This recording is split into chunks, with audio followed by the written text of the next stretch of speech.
Welcome to Nidra Narratives. Settle in, like and subscribe to this channel, and leave in comments what content you would like to see. Chapter 1. The Sea of Kalinga, a kingdom before the storm. Tonight, we travel to a turning point in ancient history, the year 261 BCE, when an emperor, at the height of his power, looked upon the aftermath of conquest and asked himself a question that would echo through the centuries. What have I done? How does a conqueror become a penitent?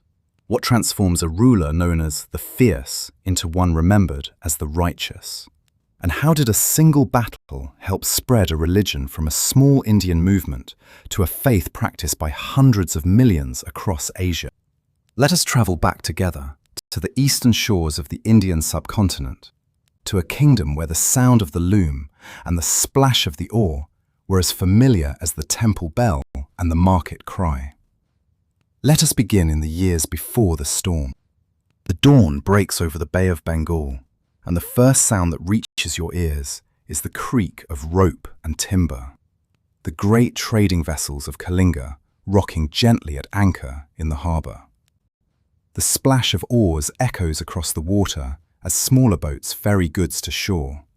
Bales of the famous Kalingam cloth, that speciality blue cotton of such extraordinary quality that merchants from distant lands would pay handsomely for it. The sharp calls of ship captains cut through the morning mist as they direct the loading of cargo destined for shores that most of their countrymen would never see. Kalinga was no ordinary territory. Nestled along the eastern coast of the Indian subcontinent, in what is now the modern state of Odisha and northern portions of Andhra Pradesh, this kingdom stretched from the banks of the Ganges in the north to the Godavari River in the south. Its people had cultivated a fierce independence that had endured for centuries, their identity forged in the crucible of resistance against successive waves of would-be conquerors. The Bay of Bengal itself bore testimony to Kalinga's maritime dominance. Ancient texts called these waters the Kalinga Sagara, the Sea of Kalinga, and the poet Kalidasa would later praise the king of this realm as Mahodadipati, the lord of the ocean. This was no idle flattery. Archaeological evidence from sites across Southeast Asia, from Java to Bali, from Malaysia to Thailand, reveals the unmistakable fingerprints of Kalingan traders. Rouletted ware, a distinctive type of ceramic common in coastal Odisha, has been found scattered along the entire Indian Ocean rim, from Vietnam to the Middle East, even reaching Rome itself. The Kalingans were master sailors, their ships carrying not only goods, but also culture and religion to distant shores. But let us move inland from the harbour, following the sound of the looms. The rhythmic clatter of the shuttle, the steady thump of the beater bar, the soft whisper of thread passing through thread. These were the sounds that defined the weaver's quarter in any Kalingan town. India's textile industry had developed significantly under the Mauryan Empire, and Kalinga had emerged as a significant cotton fabric exporter. The weavers, both men and women, for the ancient texts note that weaving was practiced by both sexes, sat at their wooden looms from dawn until the light failed, creating fabrics that would travel to the far corners of the known world. The dyes used to colour these fabrics came from the natural world. Plants, minerals and insects yielding hues of indigo, madder red and turmeric yellow. The sharp, earthy scent of the dye vats would have permeated the weaver's quarter, mingling with the musty smell of raw cotton and the faint sweetness of the oil used to condition the threads. Block printing and resist dyeing techniques were already being developed during this period, allowing for increasingly elaborate patterns that told stories of gods and heroes, of flowers and geometric designs that carried symbolic meaning understood by all who saw them. Now let us follow the sound of the market, the overlapping cries of vendors, the haggling of customers, the lowing of cattle being led through the crowded streets. The marketplace of a Kalingan town was a sensory assault. The pungent smell of spices, turmeric, cardamom, black pepper, mustard, harvested from fields across the subcontinent and traded here before being shipped to distant lands. The sweet fragrance of ripe mangoes and jackfruit mingled with the sharper scent of dried fish brought up from the coast. The staple diet of the common Kalingan consisted of rice, wheat and barley, supplemented by lentils, beans and vegetables.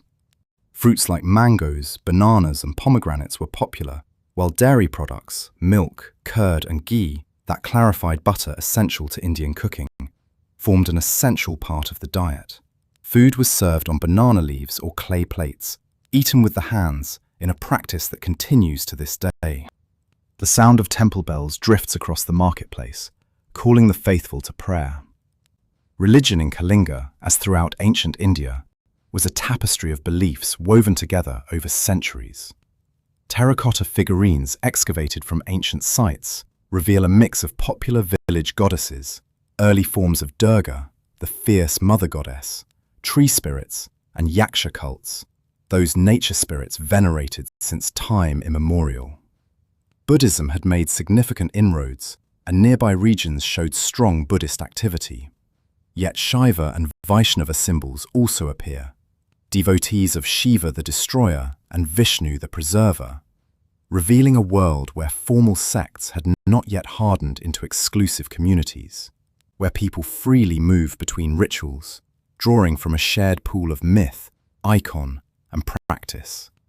The Kalingans trace their lineage to the legendary text of the Mahabharata, where King Shrutayuda of Kalinga had fought alongside the Kauravas in the Great War of Kurukshetra.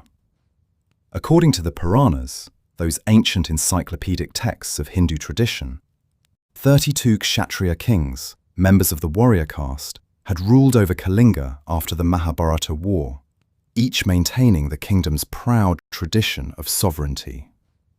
This was a land that prided itself on its democratic traditions, a monarchical parliamentary system that was quite exceptional in ancient India, where the concept of Rajdharma, the sacred duty of rulers, was intrinsically entwined with notions of bravery and righteousness.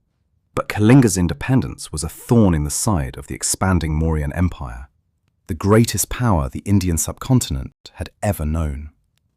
The Mauryan dynasty, founded by Chandragupta Maurya around 321 BCE, in the aftermath of Alexander the Great's disruption of existing regimes in the region, had systematically brought most of the Indian subcontinent under its dominion. The Mauryan capital, Pataliputra, lay in what is today the state of Bihar in northeastern India, at the confluence of the Ganges and Son rivers. According to the Greek ambassador Megasthenes, who visited during Chandragupta's reign, Pataliputra was shaped like a parallelogram, approximately 15 kilometers long and 2.5 kilometers wide, roughly the size of ancient Rome at its peak. Wooden walls pierced by 64 gates surrounded the city, making it one of the largest urban centers in the ancient world. Chandragupta had established diplomatic relations with the Hellenistic world, exchanging ambassadors with the Seleucid Empire, that vast realm stretching from the Mediterranean to Central Asia, ruled by the successors of Alexander's general Seleucus. His son, Bindusara, known to the Greeks as Amitrochates, the slayer of enemies, had continued the expansion, bringing 16 states under Mauryan control and conquering almost all of the Indian peninsula. Yet Kalinga remained stubbornly independent. According to historical accounts, Chandragupta Maurya himself had attempted to conquer Kalinga, but had been repulsed. The kingdom had broken away from Magadhan's suzerainty, the overlordship of the kingdom of Magadha, from which the Mauryas had risen, during the revolt that brought Chandragupta to power around 321 to 320 BCE, and neither he nor Bindusara had succeeded in bringing it back into the fold. For the Mauryas, this was more than a matter of territorial ambition.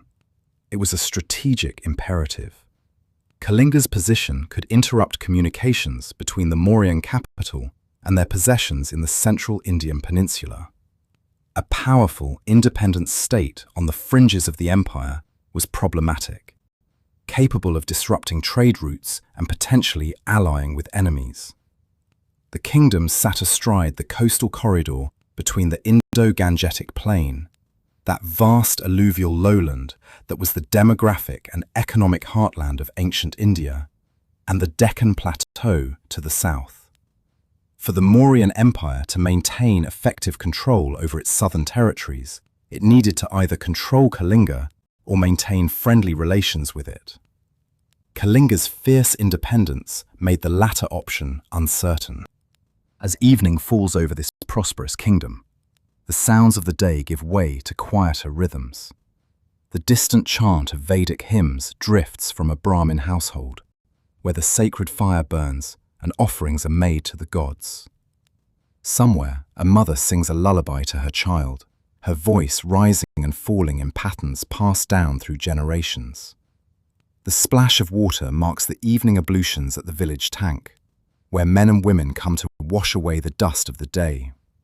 The crackle of cooking fires and the smell of rice and dal being prepared for the evening meal fill the air. This was Kalinga on the eve of its greatest trial, a kingdom of weavers and sailors, of farmers and merchants, of priests and warriors. A kingdom that did not yet know that the greatest army in the known world was marching toward its borders, that the peace of these evenings would soon be shattered by the thunder of war. But for now, in this moment before the storm, let us simply listen to the sounds of a world that would soon be changed forever.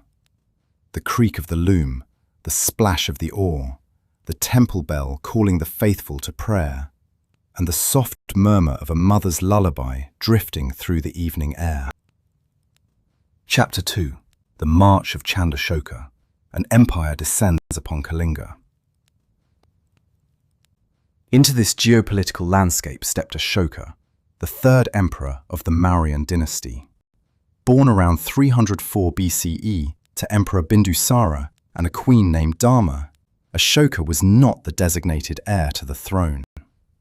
Buddhist legends speak of a brutal succession struggle following Bindusara's death, with some texts claiming that Ashoka killed several of his half-brothers to secure his position.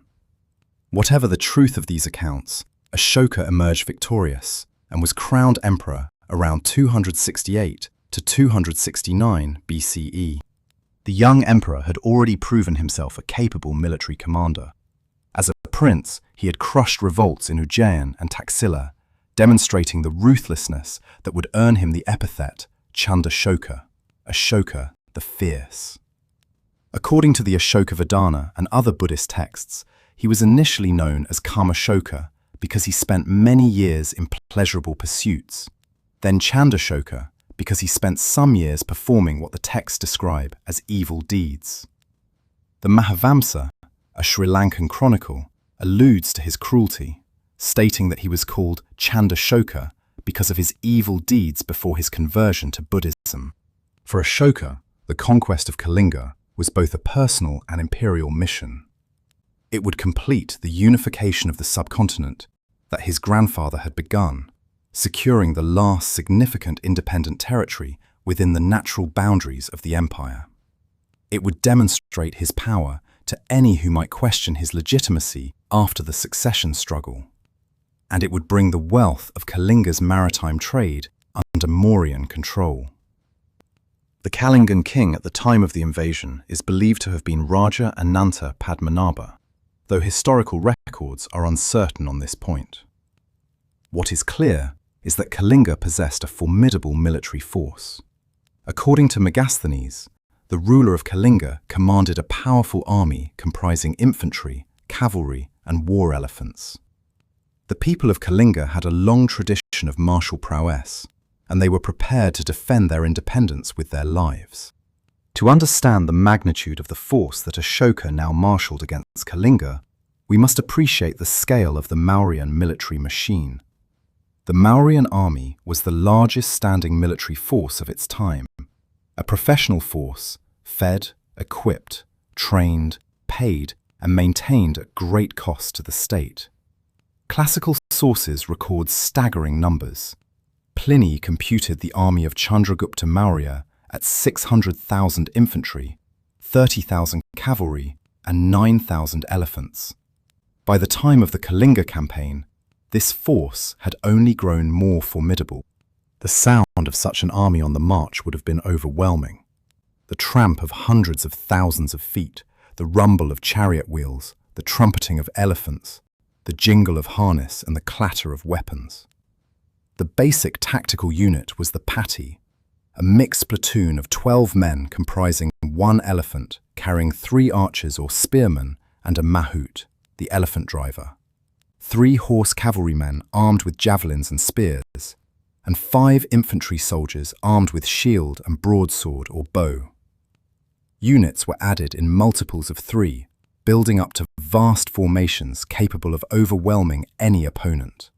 The soldiers themselves came from various sources. The Kshatriya, the hereditary warrior class, formed the professional spine of the army. Mercenaries and freebooters, hired as individuals seeking military adventure, swelled the ranks. Troops provided by guilds guarded caravan routes and trade stations. Subordinate allies contributed their own forces. Even wild forest and hill tribesmen, the Atavikas, valued for their skill in nocturnal operations and forest warfare, marched alongside the regular troops. What did these men wear as they marched toward Kalinga? For most of the ancient period, Indian soldiers relied on relatively light protection. Metal and lamellar armor had become more widespread following Alexander's invasion, but the helmet did not come into wide use until much later. Most soldiers relied on the thick folds of their turban to protect their heads. Their shields were typically oxhide, spread over wooden and wicker frames. The infantry carried bows, swords, spears, and shields. The cavalry wielded javelins and shorter bucklers. The elephants, increasingly armored with scale plate, carried archers and spearmen in howdahs, enclosed platforms, mounted on their backs. The camp of such an army was a city unto itself. The Arthashastra, that ancient treatise on statecraft and military science attributed to Chanakya, the minister who had helped Chandragupta rise to power, describes in detail the work of the special laborers who accompanied the force, the examination of camps, roads, and rivers, the digging of wells, the preparation of landing places on rivers, the transport of machines, weapons, armor, instruments, and provisions. The camp would have been a maze of tents and cooking fires, of supply wagons and animal pens, of smiths repairing weapons and surgeons treating the sick. The medical arrangements of the Mauryan army were remarkably sophisticated for their time. The Arthashastra describes surgeons carrying surgical instruments, apparatus, medicines, healing oils, and bandages, accompanied by nurses with prepared food and beverages, always in attendance to encourage the soldiers to fight. This was, in essence, an ancient version of organized military medicine, essential for maintaining the efficiency of the army. And what did these soldiers eat? The Mauryan army was well provisioned, for the Indians had long understood that an army travels on its stomach. Megasthenes noted that the soldiers were so well paid that they maintained others on their wages. The staple diet would have consisted of rice, wheat, and barley, supplemented by lentils and vegetables. Meat was consumed by warriors, though many Hindus and Buddhists preferred vegetarian fare. Cooking fires would have dotted the camp each evening, the smell of rice and dal and spiced curries drifting through the air. The elephants required enormous quantities of fodder and water, and the logistics of keeping thousands of these massive animals fed and healthy during a long campaign were staggering. The mahouts were specialists who had trained with their animals from youth, developing bonds of trust and communication that allowed them to control these powerful beasts in the chaos of battle. The trumpeting of elephants, the stamp of their feet, the swish of their tails, these sounds would have been constant companions to the marching army. The route that Ashoka's army took to reach Kalinga likely passed through the region of Sarguja, a forested, hilly area lying between the Gangetic Plain and the eastern coast. This was not easy terrain for moving a large army. The soldiers would have marched through dense forests, crossed numerous rivers and streams, and navigated hill country before emerging onto the coastal plains where Kalinga's heartland lay. The logistical challenges of moving hundreds of thousands of troops, along with elephants, chariots, and supply wagons through such terrain, were immense. To place this in global perspective, while Ashoka marshalled his forces for the invasion of Kalinga, the Mediterranean world was convulsed by its own conflicts. The year 262 BCE witnessed the brutal siege of Agrigentum in Sicily, one of the opening salvos of what would become known as the First Punic War between Rome and Carthage. When that city fell to Rome, the victors enslaved 25,000 Greek inhabitants. Yet the death toll at Agrigentum paled in comparison to what would unfold on the banks of the Dire River. The Kalinga War's casualties would rival or exceed the losses in the most devastating battles of the Hellenistic world. The Hellenistic kingdoms, those successor states that had emerged from the shattered empire of Alexander the Great, were locked in their own struggles for dominance. In Egypt, Ptolemy II Philadelphus presided over what was perhaps the wealthiest and most culturally sophisticated kingdom of the age. His capital, Alexandria, home to the famous library and museum.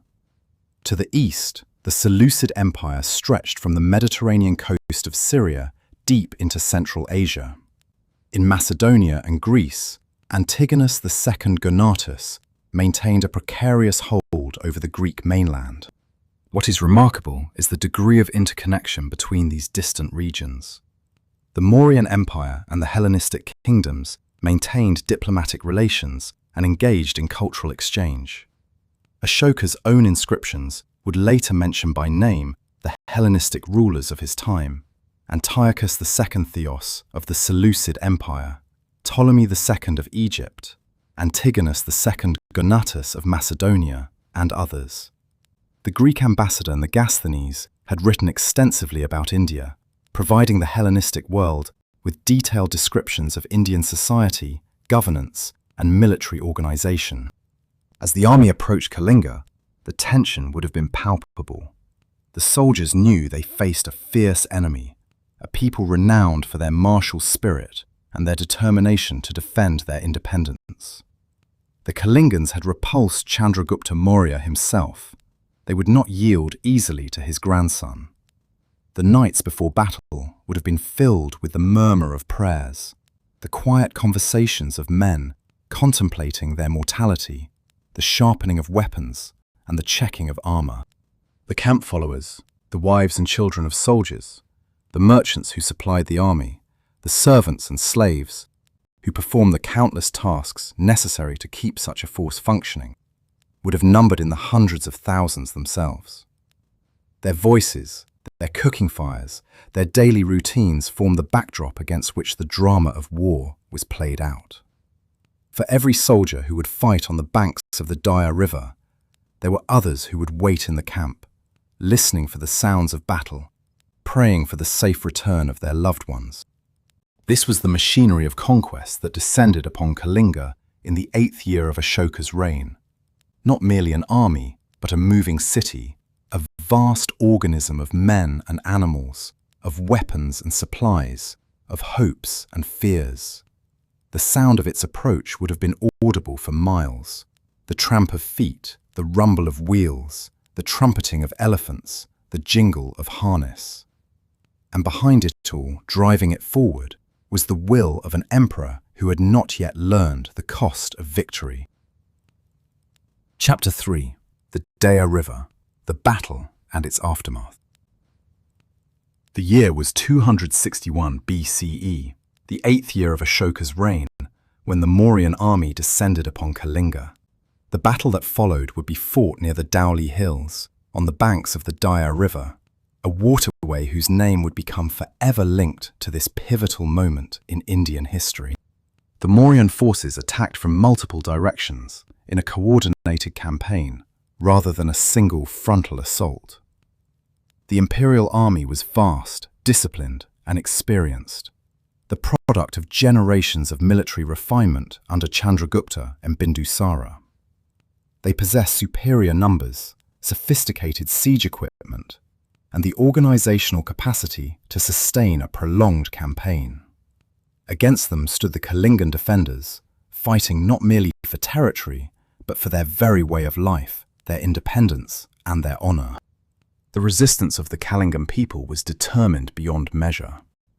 Archaeological excavations at Tosali, believed to have been the capital of Kalinga, have revealed earthwork defences that bear witness to the intensity of the siege.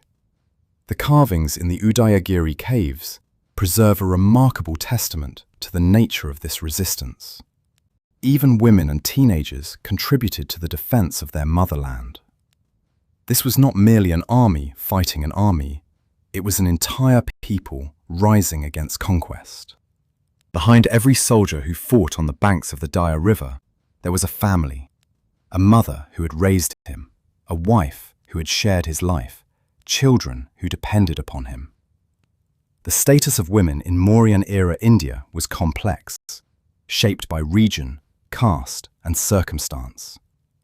Women worked in the weaving and spinning industry. They served as traders in the cities. In the royal courts, women occupied positions of surprising power. The Arthashastra states that the king was protected by a troop of women archers who served as his bodyguards. But for the common woman of Kalinga, life revolved around the household and the fields.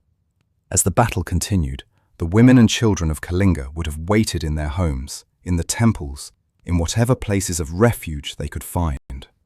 They would have prayed to their gods, to the village goddesses, to the tree spirits and yaksha cults, to the Buddha and the Jain Tirthankaras, to Shiva and Vishnu. They would have made offerings of flowers and incense, of rice and ghee, hoping to secure divine protection for their loved ones. The scale of the war's consequences is preserved in Ashoka's own words, inscribed in his Major Rock Edict 13, one of the most remarkable documents in human history. In this inscription, found at multiple sites across the former Mauryan Empire, Ashoka provides a detailed accounting. 100,000 were killed in battle, 150,000 were deported, and many more perished from the war's indirect effects. Modern estimates suggest the total toll may have approached 250,000 souls, making the Kalinga War one of the most consequential conflicts in ancient history. The Mauryan army itself suffered significant losses. The Kalingans, fighting for their homeland, contested every advance. The campaign was not swift but prolonged, leaving both victor and vanquished exhausted.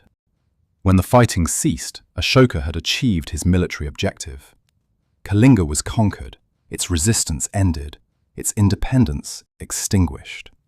The kingdom that had defied the Mauryas for generations was now a province of the empire, destined to be administered from Tosali under a Kumara, a viceroy, appointed by the emperor. A second administrative headquarters was established at Samarpa, where a high executive officer called a Raja Vachanika was stationed. The machinery of Mauryan governance would soon extend its reach into every corner of the conquered territory. But the victory was hollow. The first task was to attend to the fallen. In a land where proper funeral rites were essential for the soul's journey to the next life, the scale of the loss presented an enormous challenge. Buddhist funeral observances emphasize cremation, the burning of the body and the subsequent spreading of the ashes. The ceremonies continued for many weeks as the community honored those who had been lost. For the women who survived, the world had changed utterly. Widows faced particular challenges in ancient Indian society, often expected to lead ascetic lives.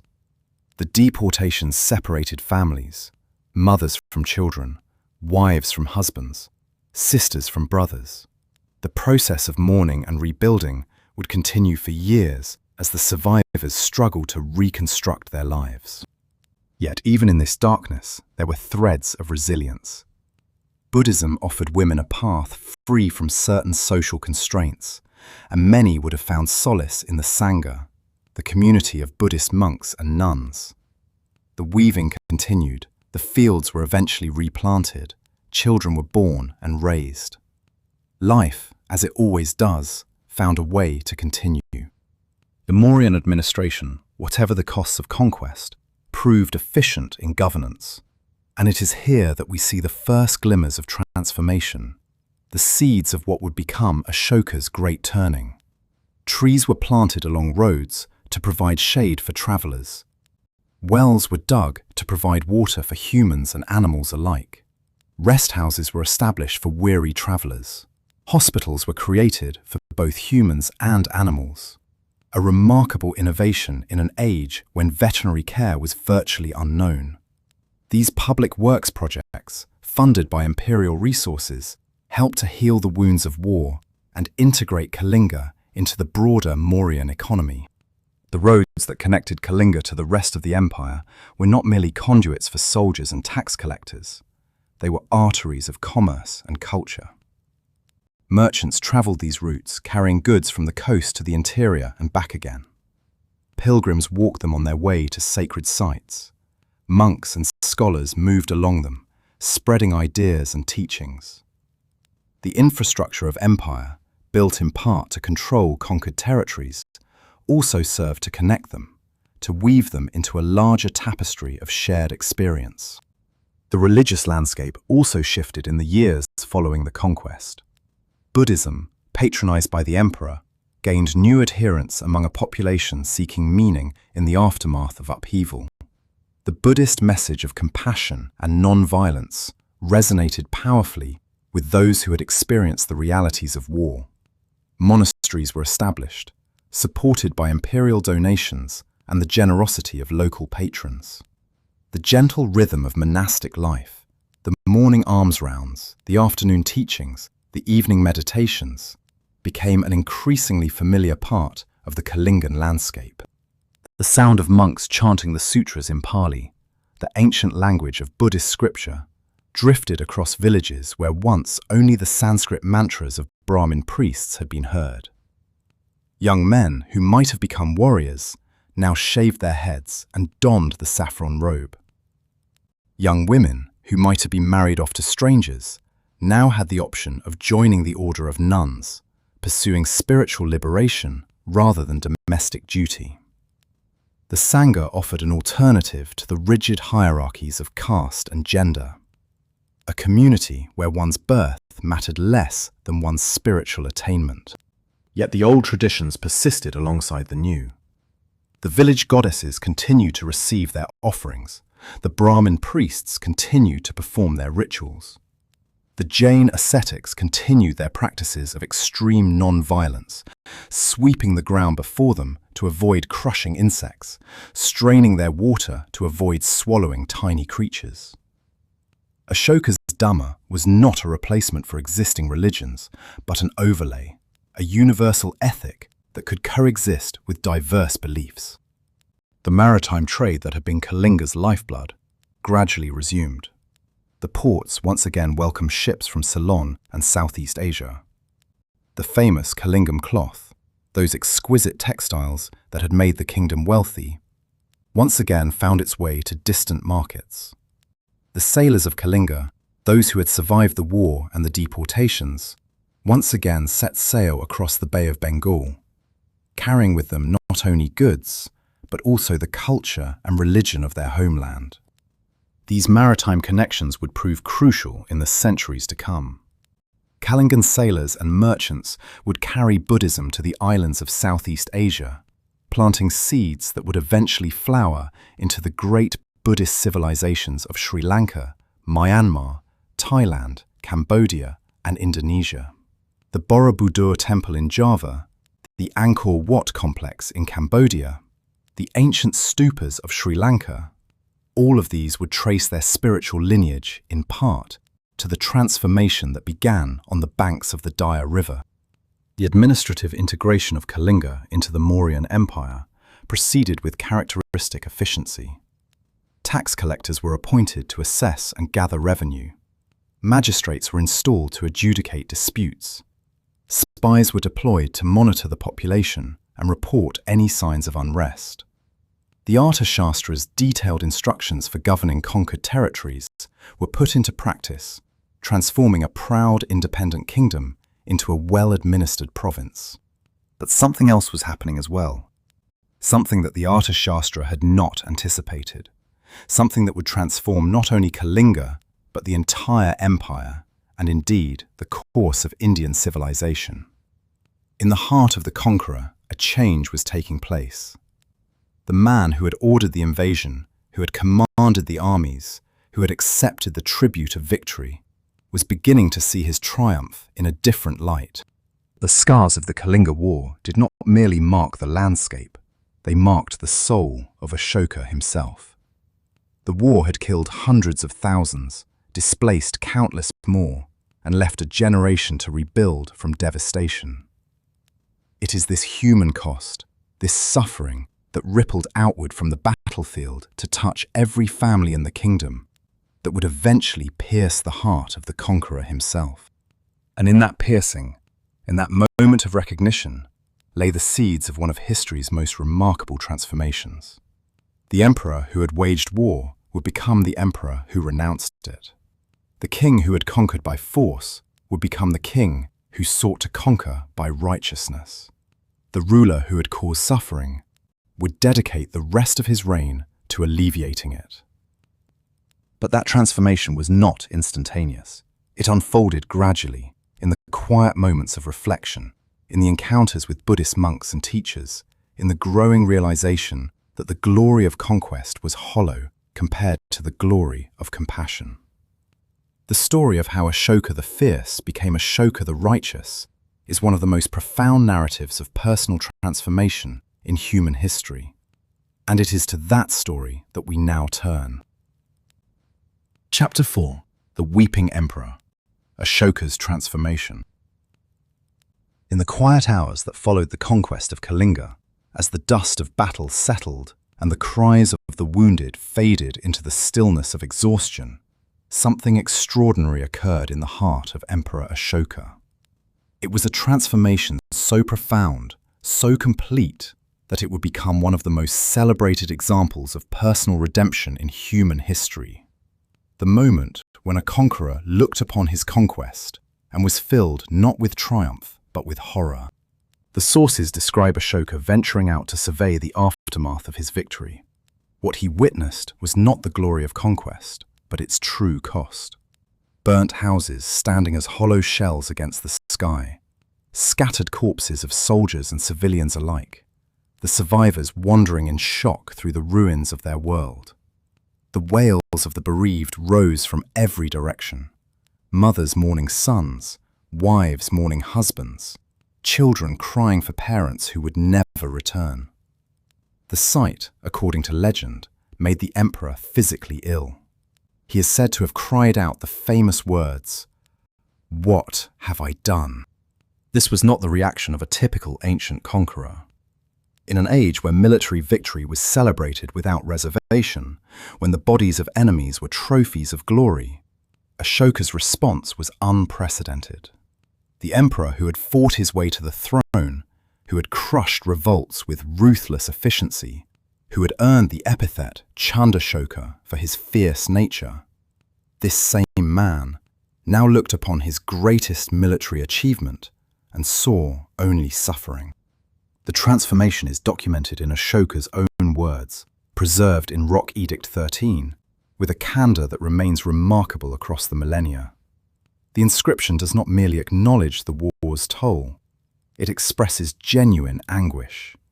Now, beloved of the gods feels deep remorse for having conquered the Kalingas.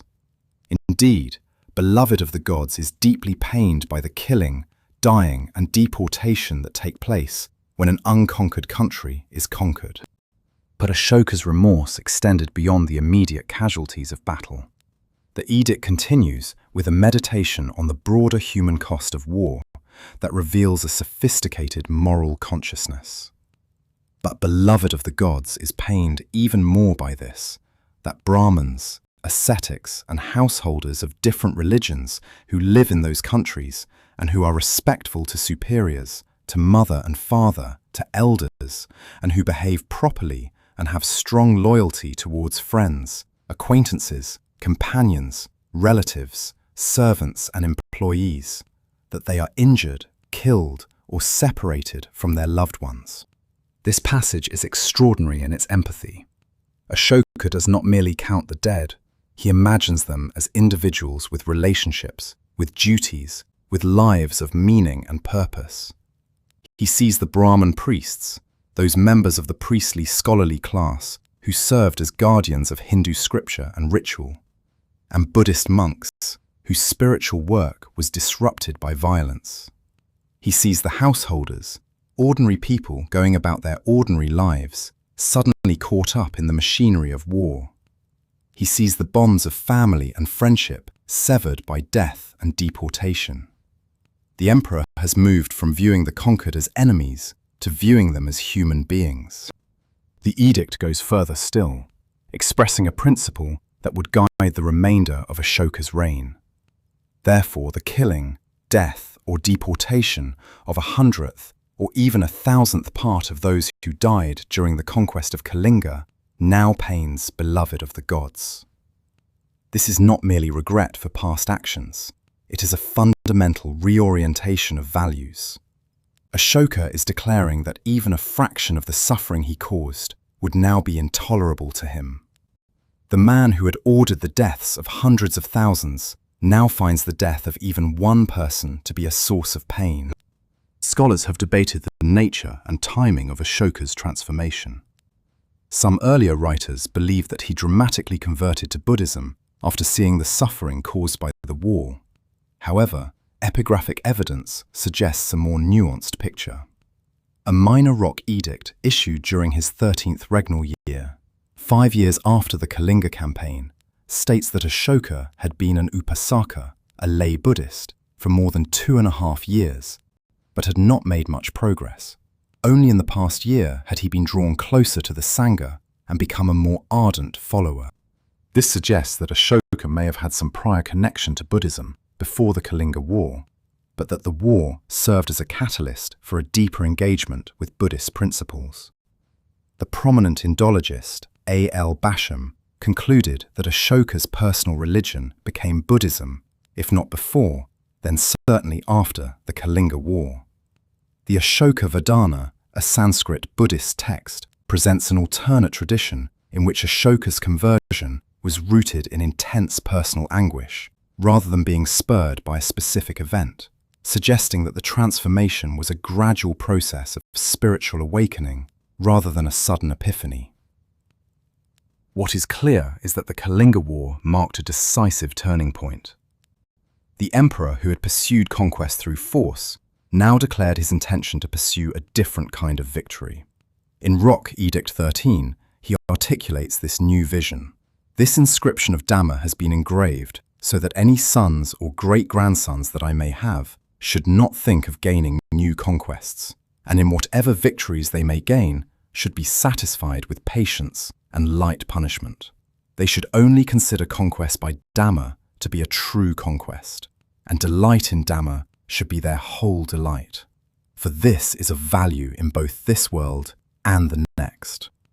This is Ashoka's testament against war, a declaration that military conquest is ultimately hollow, that true victory lies not in the subjugation of enemies, but in the transformation of hearts through righteousness. The sound of war drums, Beri Ghosha, was to be replaced by the sound of Dhamma, Dhamma Ghosha. To understand the depth of this transformation, we must understand the world of the Buddhist Sangha, the community of monks and nuns that would help reshape the heart of a conqueror. The Buddhist monastic lifestyle grew out of the traditions of wandering ascetics that had flourished in India for centuries before the Buddha's time. The word bhikshu, which we translate as monk, comes from the Sanskrit root meaning to beg. This was not mere poverty, but a spiritual discipline. By depending entirely on the generosity of the lay community for food, clothing, and shelter, monks cultivated humility and detachment from material concerns. The daily routine of a Buddhist monk in Ashoka's time would have begun before dawn. Rising in the darkness, The monks would perform their ablutions and begin their morning meditation, sitting in silence as the first light crept across the sky. The practice of mindfulness, paying careful attention to each breath, each sensation, each thought, was central to Buddhist training. In this stillness, monks sought to understand the nature of suffering and the path to its cessation. As the sun rose, the monks would take up their begging bowls and venture into the nearby villages and towns. Walking in single file, eyes downcast, they would stand silently before each household, accepting whatever food was offered without preference or complaint. The relationship between the Sangha and the lay community was one of mutual support. Lay Buddhist householders were responsible for providing monks and nuns with robes, food, and the few necessities of life they required. In return, monks and nuns served as fields of merit. By giving to the Sangha, lay people earned spiritual merit that would benefit them in this life and the next. Buddhist tradition speaks of the monk Upagupta, who became the emperor's spiritual mentor. Under such guidance, Ashoka would have learned the practices of mindfulness and compassion that transformed his understanding of kingship. The sound of monks chanting, the sight of saffron robes moving through the morning mist, the quiet wisdom of teachers who had renounced the world. These became the new influences shaping the emperor's heart. The transformation from Chandashoka to Dhammashoka was not instantaneous, but gradual, nurtured by the daily practices of the Buddhist path. Each morning meditation, each act of generosity, each moment of mindfulness contributed to the reshaping of a conqueror's heart.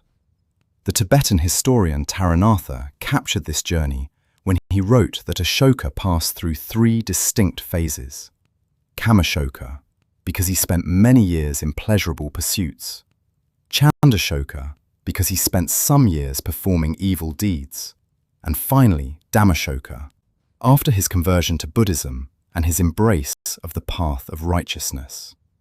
The psychological transformation of Ashoka represents one of history's most dramatic examples of moral awakening. A ruler at the height of his power, having achieved the military objective that had eluded his predecessors, chose to renounce the very means by which he had achieved that success. In doing so, he became not merely a great conqueror, but something far rarer, a great penitent, a ruler who acknowledged his wrongs and dedicated the remainder of his reign to making amends. Chapter 5. The Sound of Dhamma. Ashoka's new vision for empire. The emperor, who had been known as Chandashoka for his fierce nature, was now Dhammashoka, the righteous ruler who sought to govern through moral example rather than force. The conqueror, who had waged one of the bloodiest wars in Indian history, now declared that the only true conquest was the conquest of hearts through Dhamma, a concept that he defined not as a narrow religious doctrine, but as a universal ethical code. Ashoka's Dhamma, as articulated in his edicts, emphasized tolerance of all sects and opinions, obedience to parents, respect for Brahmins and other religious teachers, liberality towards friends, humane treatment of servants, and generosity towards all. It was a code of conduct designed to be acceptable to people of all religious backgrounds: Buddhists, Brahmins, Jains, Ajivikas, and others. The principles suggest a general ethic of behavior to which no religious or social group could object. The emperor declared that all men are my children and expressed his wish for their welfare and happiness. This was a revolutionary concept of kingship. In the Arthashastra, the political treatise that had guided Mauryan statecraft, the king's primary duty was to expand and protect his realm through whatever means necessary.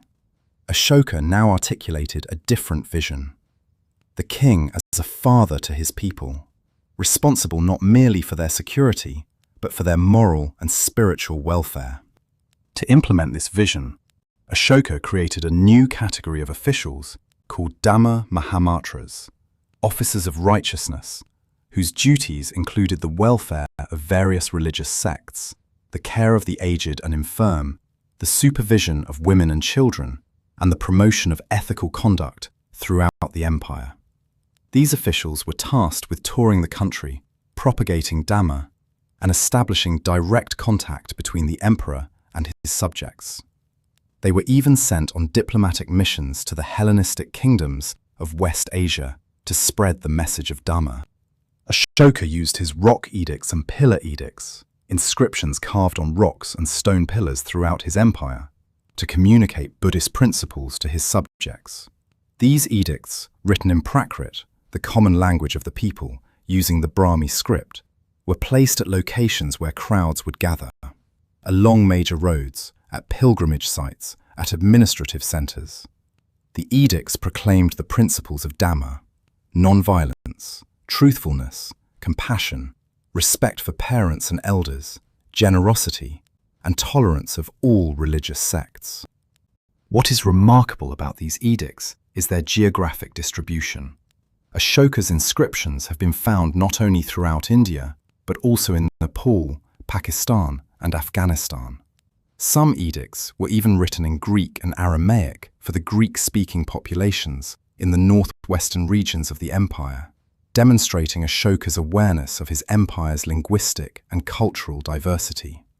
The Kandahar bilingual rock inscription, discovered in 1963 in modern Afghanistan, presents Ashoka's message in both Greek and Aramaic, making it accessible to the descendants of Alexander the Great's settlers and to the local Aramaic-speaking population. In his first rock edict, Ashoka declared, "Here no living beings are to be slaughtered or offered in sacrifice." He noted that formerly, in the royal kitchen, hundreds of thousands of animals were killed every day to make curry. But now, only 3 creatures, 2 peacocks and a deer, were killed. And even these would eventually be spared. This was a dramatic departure from the practices of his predecessors and a concrete expression of the Buddhist principle of ahimsa, non-violence towards all living beings. Ashoka's 12th rock edict articulates a principle of religious tolerance that was remarkably progressive for its time, urging that one should honor another man's sect, for by doing so, one increases the influence of one's own sect and benefits that of the other man. This was not merely tolerance, but active respect, an acknowledgement that different religious paths might lead to the same ultimate truths. But Ashoka's most significant contribution to history was his support for Buddhist missionaries. Around 250 BCE, approximately a decade after the Kalinga War, Ashoka helped organize the Third Buddhist Council at Pataliputra, presided over by the monk Pataliputra Tissa. This council addressed doctrinal disputes within the Buddhist community and helped codify Buddhist teachings. Following the council, Ashoka sent Buddhist missionaries to distant lands. The most famous of these missions was led by Ashoka's own son, Mahinda, who was sent to Sri Lanka along with 4 other monks. The Mahavamsa, the Great Chronicle of Sri Lanka, provides a detailed account of Mahinda's arrival at the court of King Devanampiya Tissa and his successful conversion of the king and many of his subjects to Buddhism. Subsequently, Ashoka's daughter Sanghamitta travelled to Sri Lanka carrying a sapling of the sacred Bodhi tree, the tree under which the Buddha had achieved enlightenment. This sapling was planted in the ancient city of Anuradhapura, and a tree, claimed to be its descendant, still grows there today, making it one of the oldest documented trees in the world. The establishment of Buddhism in Sri Lanka was a watershed moment. For the first time, Buddhism had been successfully transplanted beyond the Indian subcontinent, taking root in a foreign land with its own distinct culture and traditions. Sri Lankan Buddhism would develop its own character while maintaining connections to the Indian Buddhist community. The Theravada school of Buddhism, which emphasizes the original teachings of the Buddha as preserved in the Pali Canon, the earliest collection of Buddhist scriptures, would become dominant in Sri Lanka and would eventually spread from there to Southeast Asia, including Burma, Thailand, Cambodia, and Laos. But Ashoka's missionary efforts extended far beyond Sri Lanka. According to Buddhist tradition, missionaries were sent to Kashmir and Gandhara in the northwest, to the Himalayan regions in the north, to Maharashtra in western India, to Suvarnabhumi, the land of gold, possibly referring to Southeast Asia, and even to the land of the Yonas, the Greeks. The extent to which these missions succeeded in converting foreign populations is debated by scholars, but they certainly established Buddhist communities in many of these regions and laid the groundwork for Buddhism's later expansion. The mission to the Greek kingdoms is particularly intriguing. Ashoka's Rock Edict 13 specifically mentions sending Dhamma envoys to the Hellenistic rulers of his time. While we have no evidence that these rulers converted to Buddhism, the very fact that Ashoka attempted to communicate Buddhist principles to them demonstrates an early form of cultural diplomacy, an effort to spread ethical teachings across cultural and political boundaries. To appreciate how unprecedented this was, consider the religious landscape of the contemporary Mediterranean world.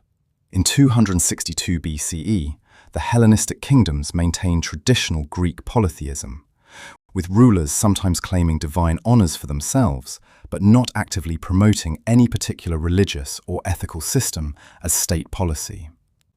The Roman Republic was similarly polytheistic, with religion deeply intertwined with civic identity, but no concept of missionary activity or religious conversion.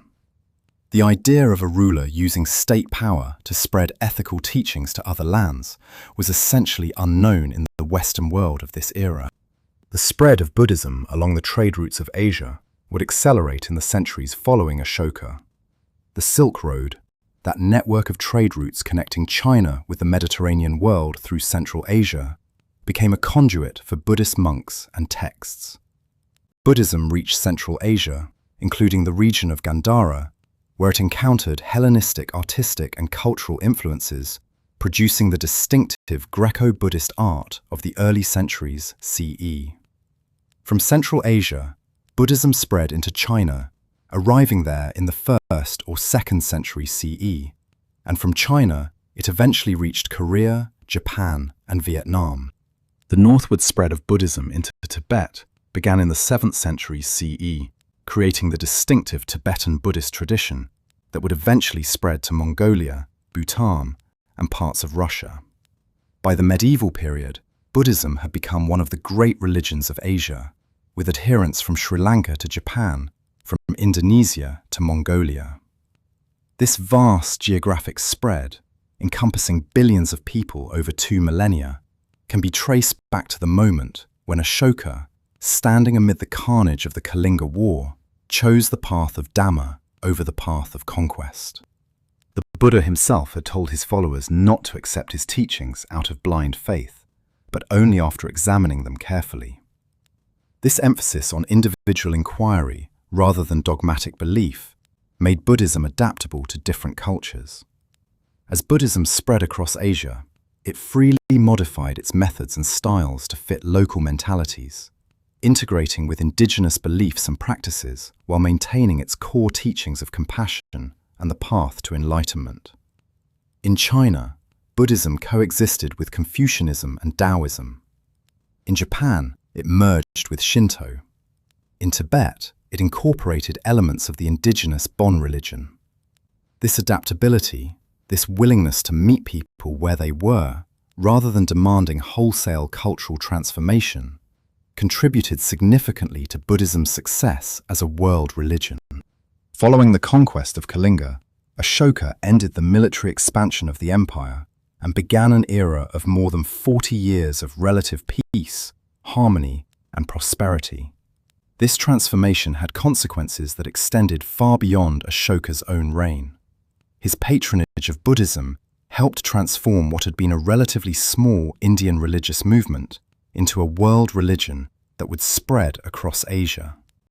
His concept of Dhamma influenced subsequent Indian political thought, establishing an ideal of the righteous ruler that would resonate through the centuries. Chapter 6. The Waters Run Clear. Legacy and Remembrance. As the centuries have passed since that fateful day on the banks of the Daya River, the legacy of the Kalinga War has continued to resonate through Indian and world history. It is a legacy written in stone, literally, in the rock edicts that Ashoka caused to be inscribed across his vast empire, and in the transformation of a religion from a local Indian movement into a global faith. The immediate aftermath of the war saw Kalinga incorporated into the Mauryan administrative system. Ashoka's administration of Kalinga was marked by a deliberate effort at reconciliation.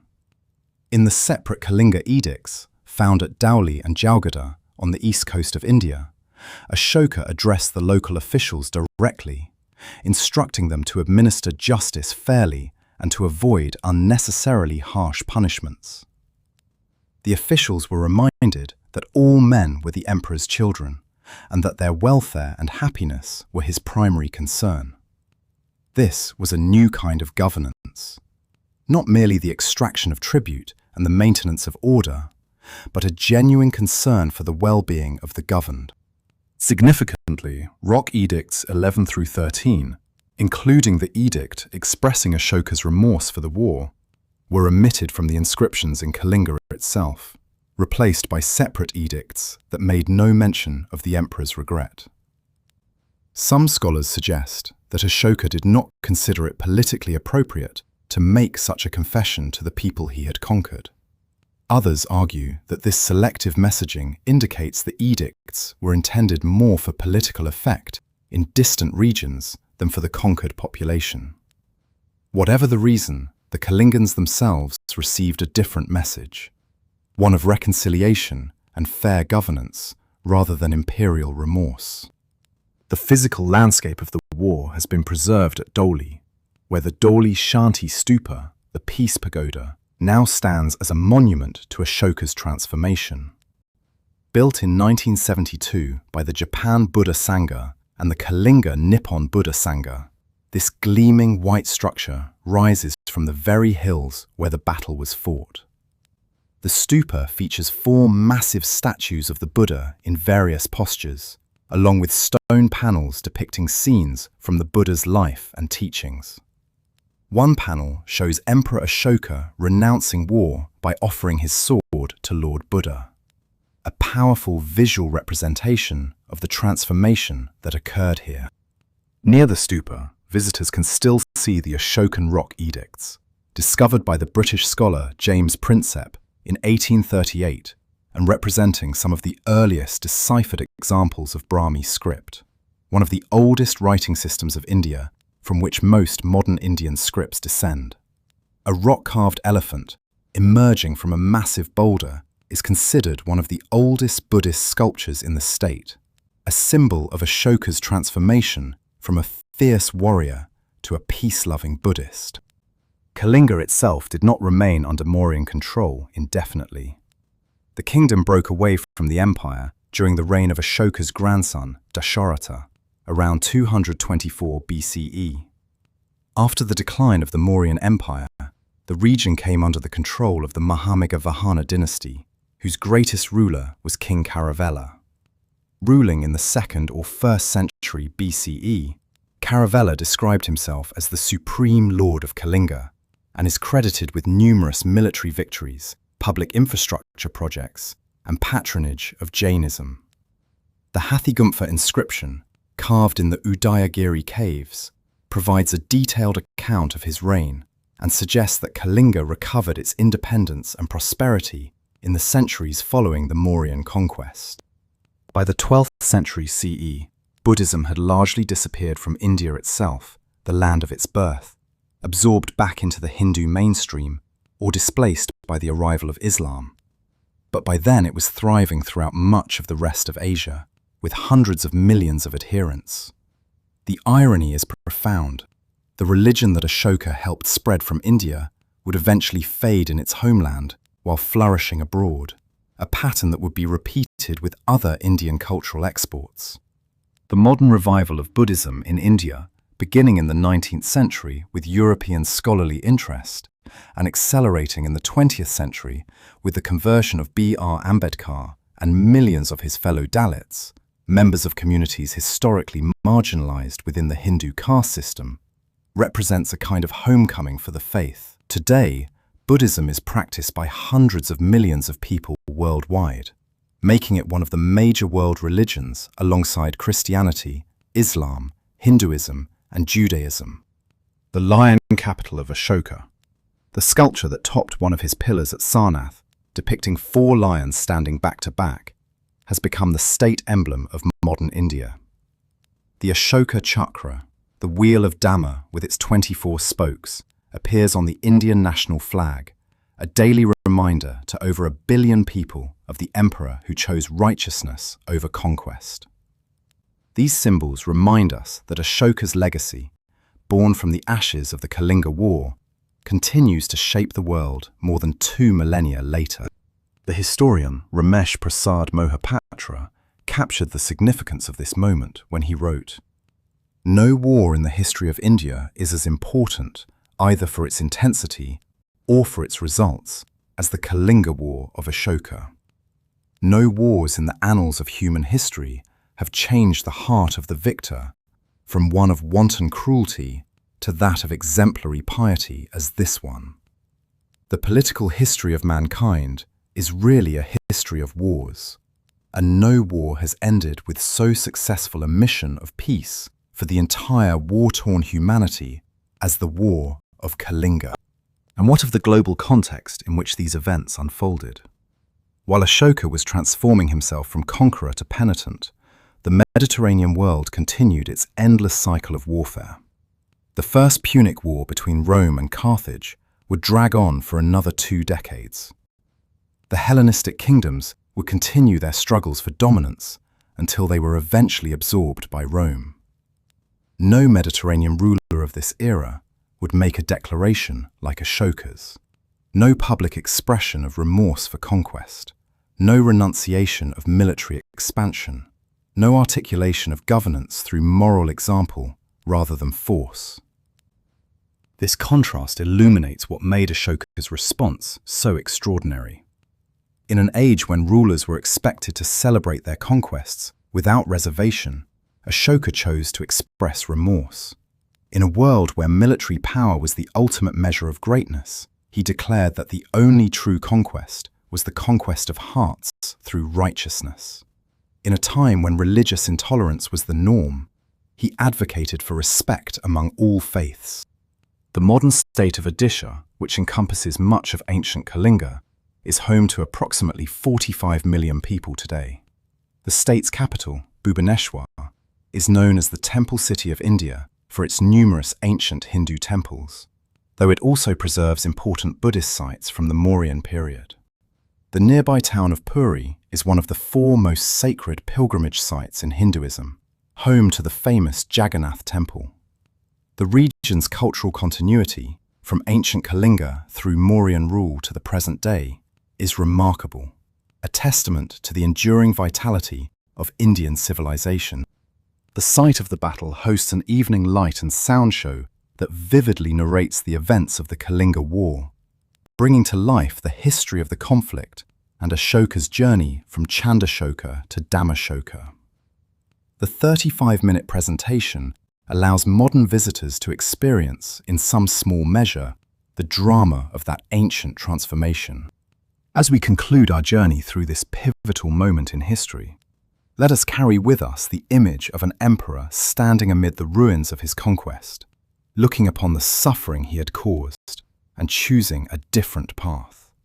It is a reminder that even in the darkest moments of human history, the possibility of transformation remains. The waters of the Daya River have long since run clear. The bones of the fallen have returned to the earth, but the lesson of the Kalinga War endures. That conscience can triumph over conquest, that compassion can emerge from cruelty, and that the greatest victory is not the defeat of enemies, but the transformation of oneself. Perhaps the most enduring legacy of the Kalinga War is the example it provides of the possibility of human transformation. A ruler at the height of his power, having achieved the military objective that had eluded his predecessors, chose to renounce the very means by which he had achieved that success. In doing so, he became not merely a great conqueror, but something far rarer, a great penitent, a ruler who acknowledged his wrongs and dedicated the remainder of his reign to making amends. And so, as you drift towards sleep tonight, carry with you this ancient truth, that the human heart is capable of change, that remorse can lead to redemption, and that the sound of war drums can give way to the sound of Dhamma. The emperor who wept on the battlefield of Kalinga left us more than edicts carved in stone. He left us the enduring hope that even the fiercest among us can choose the path of peace. The night deepens, and the stars that shone over ancient Kalinga shine still. The Daya River flows on, its waters clear and peaceful now, carrying with them the memory of that distant day when a conqueror's tears watered the seeds of a gentler world. May you rest well, knowing that the story of Ashoka reminds us always of what we might become. Good night.